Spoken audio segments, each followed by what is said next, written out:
They have been rivals for more than half a century, but today Asda and Sainsbury's announced plans to merge to create the biggest supermarket company in the UK, as well as one of the nation's biggest employers.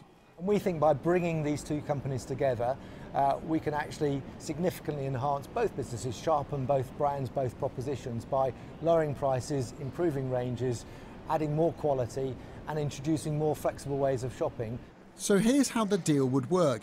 Asda will get £3 billion from Sainsbury's, plus 42% of shares in the combined company, and that'll be valued at around £14 billion, and it will be called Sainsbury's. The plan is to maintain both the Asda and Sainsbury's brands, along with their 2,800 stores, but also to use the size of the combined company to save around £500 million a year. So where do you find those savings? Well, partly they come from combining operations like IT and advertising, but the biggest chunk of savings are predicted to come from striking better deals with suppliers. Now, that promise is mainly aimed at global companies like Nestle and Kellogg's, but smaller suppliers think of it, well, as a bit of a threat. And that's enough to worry some in business.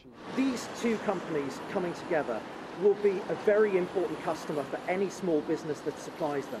Perhaps so powerful and so big that it would be very hard for that smaller supplier to say no, even if they come along and try and impose unfair terms and conditions.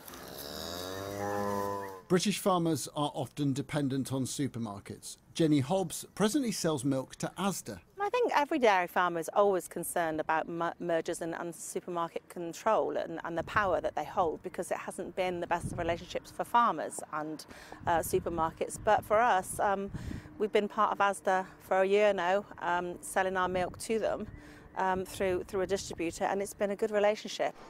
This merger will face intense scrutiny from competition regulators. It's the biggest tie-up in supermarkets since Morrison's bought Safeway 14 years ago. And one of the architects of that deal sees parallels with today's news.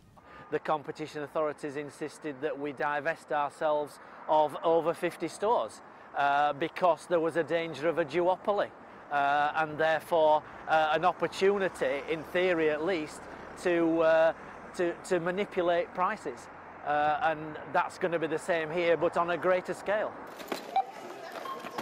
This is a big deal. Asda and Sainsbury's turn over £1 billion a week, so even if it's approved, it won't happen for well over a year.